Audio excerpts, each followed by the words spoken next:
దేవుని కృప కలిగిన జీవం కలిగిన నామానికి స్తోత్రాలు. ఈ యూట్యూబ్ ఛానల్లో వాక్యం వింటున్న మీ అందరూ ప్రభు పేరట ప్రత్యేక వందనాలు.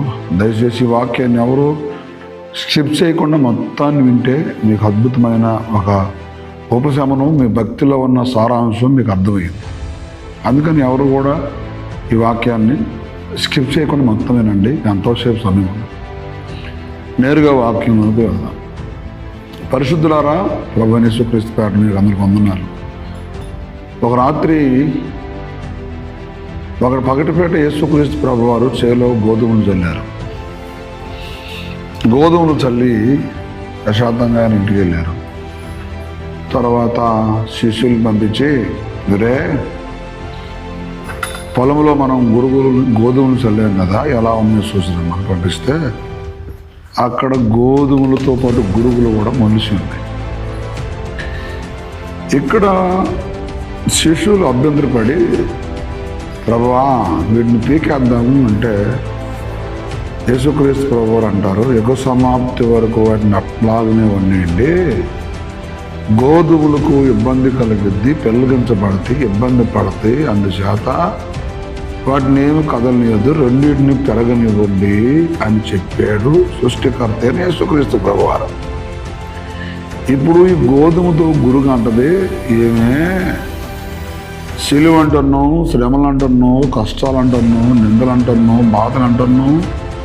నీకు పెట్టినప్పుడే నీళ్ళు నాకు పెడుతున్నాడు, నీకు వచ్చినప్పుడే నాకు వస్తుంది, పిచ్చికారి నాకు కూడా జరుగుతుంది. ఇందులో గోధుమ అని ప్రత్యేకత ఏంది అని గురుగు పద్దాలు గోధుమ అంటా ఉన్నది. గోధుమ డిస్కరేజ్మెంట్ అయ్యి మనేది పడి ఆలోచిస్తూ ఉండేది. ఒకనాడు గోధుమ అంటా ఉంది గురుగు, మళ్ళీ ఈ రెండు కలిగి ఒకే పొలంలో పెరుగుతున్నప్పుడు గోధుమతో మళ్ళీ గురుగు అంటుంది, చూసినమా నీవు నేను సరి సమానమైన ఎత్తులో ఉన్నావు, నువ్వేందో పెద్ద భక్తి కలిగిన దానివి, శక్తి కలిగిన దానివి, శక్తివంతురాలని పెద్ద ఫిలాసఫర్గా ఫీల్ అయిపోతున్నావు. నీవు నేను ఒక చీలనే ఉన్నావు, ఏమి పెద్ద తేడా ఉంది అని గురుగు గోధుమతో మళ్ళా అంది. ఇలా కొనసాగుతూనే ఉన్నప్పుడు ఒకనాడు రైతు వచ్చి గోధుమ పంటను కోయమని పని వారితో చెప్పాడు. గురుగుల్ని గోధుమల్ని కలిపి కోశాడు. ఇప్పుడు మళ్ళా ఈ గురుగు గోధుమ అంటుంది, ఏమే గోధుమ, నువ్వేదో భక్తి ప్రార్థన, శిలువ శ్రమలు, ఉపవాస ప్రార్థనలు, ఏకాంత ప్రార్థన, పశ్చాత్తాప ప్రార్థనలు ఇవన్నీ అని ఏదో పని అంతా మానేసి లోకం అంతా విడిచిపెట్టి విడితనం మొత్తం విడిచిపెట్టి భక్తి అని తిరిగావు. సూచనవా నిన్ను నన్ను కలిపే కోశారు, పెద్ద విశేషం ఏముంది అని మళ్ళీ గురుగు గోధుమని అన్నది. మరొక్కసారి మరి ఒక పర్యాయం కూడా ఈ రెండింటిని కోసినాక ఆ రెండింటిని కలిపి కట్టగడితే గోధుమతో మళ్ళీ గురికంటుంది, ఏందో పెద్ద భక్తి కలిగిన దానివని నిన్ను చెప్పుకుంటున్నావు. సూచనమా ఒకే పొలంలో పెరిగా, ఒకే నీళ్ళు తాగా, ఒకే రైతు చేత మందు కొట్టబడ్డాము, ఒకే రైతు చేత కొయ్యబడ్డాము, ఒకే రైతు చేతులతో కట్టబడ్డాము, నీకు నాకు ఏం తేడా ఉంది అని మళ్ళీ ఈ గురువు గోధుమతో అంది. మరొక్కసారి ముందుకు పోయినాక ఈ గోధుమలు గురుగులు కలిపి ఎండిపోయినాక పొలం యజమాని వచ్చి, అరే ఆ గోధుమల్ని రాలపండిరా అంటే మరలా వచ్చినాక గోధుమలు రాలుపుతూ ఉన్నప్పుడు ఏదో పెద్ద భక్తి కలిగిన దాన్ని, శత్రువుల్ని జయించాలి, పాపాన్ని జయించాలి, లోకాన్ని జయించాలని ఎర్రవిగావు, మురిసిపోయావు. సూచనవా నువ్వు నేను ఒకే కళ్ళంలో ఉన్నావు, ఒకే బండ మీద రాల్చబడుతున్నాము అందంట. దేవుని పిల్లారా, మీరు బాగా ఈ ఉపమానాన్ని గమనించండి. మళ్ళా కొంచెం ముందుకు పోయినాక గోధుమల్ని గురుగుల్ని వేరు చేసిండు పొలంలో ఉండే యజమాని. వేరు చేసినాక మళ్ళీ ఈ గోధుమతో గురుగు అంటుందంట, ఏముంది ఇద్దరు ఒకే కళ్ళంలో ఉన్నావు, కొంచెం పెద్దగా కొద్దిగా దగ్గరలో నువ్వు ఒక కళ్ళంలో ఉన్నావు, నేను ఒక కళ్ళంలో ఉన్నాను, ఏముంది నీకు నాకు పెద్ద వ్యత్యాసము అందంట.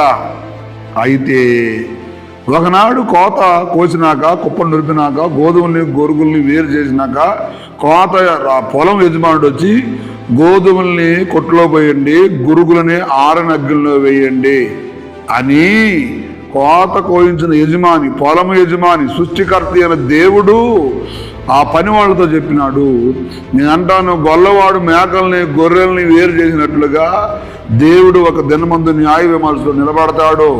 ఈరోజు నువ్వు భక్తి కలిగిన దానివై, ప్రార్థనా పౌరురాలవై, పరిశుద్ధమైన జీవితం జీవించేదానివై ఎన్నో నిందలు, ఎన్నో బాధలు, ఎన్నో అవమానాలు, ఎన్నో ఒంటరితనాలు ఎదుర్కొని నీ ఎదుట తిరిగి వ్యభిచరించి అబద్ధాలాడి మోసం చేసుకొని అక్రమంగా సంపాదించిన దాన్ని చూసి నిన్ను వాళ్ళు పద్దాకులు ఎద్దేవి చేస్తుంది. వాడి ప్రార్థనలో ఏమి లేదు, వాడి విశ్వాసంలో ఏమి లేదు, వాడి భక్తిలో ఏమి లేదు, వాడిదంతా శూన్యం, వాడిదంతా వేస్ట్ అని ఒకవేళ గురుగు వలె గురుగు అన్నట్టు గోధుమతో అన్నట్టు నిన్ను కనుక ఈరోజు ఏలం చేస్తుంటే నువ్వేం భయపడొద్దు. గోధుమ, నువ్వేం భయపడొద్దు. విశ్వాసాన్ని కోల్పోవద్దు, భక్తిని విడిచిపెట్టొద్దు, పరిశుద్ధతని విడిచిపెట్టొద్దు, నీతిని విడిచిపెట్టొద్దు, దయని విడిచిపెట్టొద్దు, కనికరాన్ని విడిచిపెట్టొద్దు.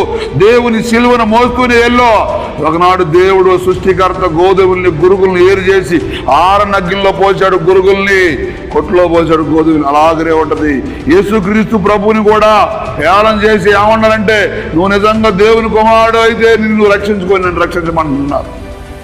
సర్వశక్తి కలిగిన దేవుని యొక్క మహిమార్థంగాని గురుగులు తాగుతాయి, గురుగులు వ్యభిచరిస్తాయి, గురుగులు లోకధనం వైపు చూస్తాయి, గురుగులు మోసాలు చేస్తాయి, గురుగులు అబద్ధాలు ఆడతాయి, గురుగులు లోకాన్ని సంపాదించుకొని జీవితాన్ని కొనసాగిస్తాయి. గోధుమ ప్రతిష్ఠించబడింది, గోధుమ ప్రభు కోసం నిలబడింది, గోధుమ పిండిగా మార్చబడింది, గోధుమ ఇతరులకి ఆహారంగా మార్చబడింది. గోధుమ గింజని అని యేసయ్యే చెప్పుకోవటానికి ఒక మార్గం అయిపోయింది. ఈరోజు నువ్వు ఒకవేళ దేవుని కోసం బ్రతుకుతూ, దేవుని కోసం జీవిస్తూ, దేవుని కోసం ఎదుగుతూ ఉన్నప్పుడు నీ మంటే ముందు వెనకపోయినోడు, నీ అంటే నీ ముందున్నోడు వాడు బలహీనుడై, భక్తిహీనుడై, దరిద్రుడై, దిగంబరత్వమై ధనం సంపాదించుకొని లోకంతో పెరిమేసబడి వాడి నీకంటే గొప్పగా కనపడి నువ్వు బలహీనంగా ఉన్నావా? నువ్వు భయపడొద్దు. ఒకనాడు న్యాయాధిపతి, జడ్జి, సర్వశక్తి కలిగిన దేవుడు, సార్వభౌముడు నీ ఎదుగొస్తాడు, నిన్ను కనికరిస్తాడు, నీ భక్తిని నిరూపిస్తాడు. నీ జీవితంలో నువ్వు చేసిన నిందలని, శ్రమలను, అవమానాలకి నిరూపణ చేసి నిన్ను కొట్లో వేస్తాడు, వాటిని ఆరనగ్గిలు వేస్తాడు. You don't fear. నువ్వు భయపడాల్సిన దానికి కాదు, నీ దేవుడు చేసినట్టు నువ్వు చేస్తున్నావు. నువ్వు నిందపడుతున్నావా? నువ్వు ఆరాధించే నీ రక్షకుడు, మన రక్షకుడు యేసుక్రీస్తు ప్రభువు నిందపడ్డాడు. నువ్వు అవమానపరచబడుతున్నావా? మన రక్షకుడు అవమానపరచబడ్డాడు. నువ్వు దిగంబరిగా మార్చబడుతున్నావా? మన రక్షకుడు దిగంబరిగా మార్చబడ్డాడు. దుఃఖమునకు ప్రతిగా ఉల్లాస వస్త్రమును ధరింపజేస్తాడు, పూదనను ధరిస్తాడు యేసుక్రీస్తు ప్రభువు. నువ్వు భయపడొద్దు. గోధుమలాగా నువ్వు అలాగే కొనసాగించు. భక్తిహీనను చూసి నువ్వు గర్వించబో. నువ్వేం ఫీల్ అవ్వమాక. ఒక సమయం వచ్చేద్దే నీతిమంతుడు వేరు కదిలించడం ఎవడి వల్ల కాదు. బైబిల్ గ్రంథంలో, కీర్తన గ్రంథంలో ఒక అద్భుతమైన మాట ఉంటుంది. పరిశుద్ధ గ్రంథంలో పురేలారా గమనించండి. కీర్తన గ్రంథం మొదటి అధ్యాయంలో మాట్లాడుతుంది, దుష్టులు అలాగునుండగా గాలి చెదరగొట్టు పట్టు వలె ఉంటారు. కాబట్టి న్యాయ విమర్శలు దుష్టులను, నీతిమంతుల సభలో పాపులు నిలవలేరు. అందుకని ఏమంటాడు అక్కడ, నీతిమంతుల మార్గం యెహోవాకు తెలియను, దుష్టుల మార్గము నాశనము గడిపేద్ది. ఇదే గురుగుడు మార్గం, దుష్టుల మార్గం. కాబట్టి నువ్వు భయపడొద్దు, నువ్వు కలవరం చెందొద్దు. నువ్వు చేసే భక్తిలో ఏ తేడా లేదు, నువ్వు చేసే ప్రార్థనలో ఏ తేడా లేదు, నువ్వు ఆరాధించే ఆరాధనలో ఏ తేడా లేదు. గురుగును చూసి గోధుమ భయపడలేదు. ఒకనాడు ఇక సమాప్తి దాకా మౌనంగా ఉంది. అద్భుతమైన తన కోట్లలో అంటే పరలోక రాజ్యంలో నిత్య సుఖాన్ని, నిత్య ఆనందాన్ని, నిత్య ఆదరణ, నిత్య దయని, నిత్య కనకరాన్ని పొంది, నిత్య కనకరాన్ని పొంది దేవుణ్ణి స్తుతించేదిగా, దేవుణ్ణి గణపరిచేదిగా, దేవుని మహిమపరిచేదిగా, ఎల్లవేళ పరలోకంలో పరిశుద్ధుడు గాన ప్రతిగానమంతా జయిస్తూ ఆరాధిస్తూ దేవుణ్ణి ఆరాధించే స్థాయిలోకి గోధుమ వెళ్ళిపోయింది. కాబట్టి గోధుమలాగానే జీవించాలి. గురుగులానే ఉంటుంది. రెండింటిని ఉన్నాడు దేవుడు విడదీస్తాడు. ప్రభు నీ జీవితాన్ని బట్టి నువ్వు భయపడొద్దు, కలవర చెందొద్దు. ప్రభు నీ భక్తిని చూసి నీ జీవితంలో ఒక అద్భుతమైన కిరీటాన్ని నీకు ధరింపజేసే కార్యం నా దేవుడు చేస్తున్నాడు. యేసుక్రీస్తు నామములో ఈ సమస్తము నీ కార్య జీవితంలో జరుగును గాక. ఆమేన్.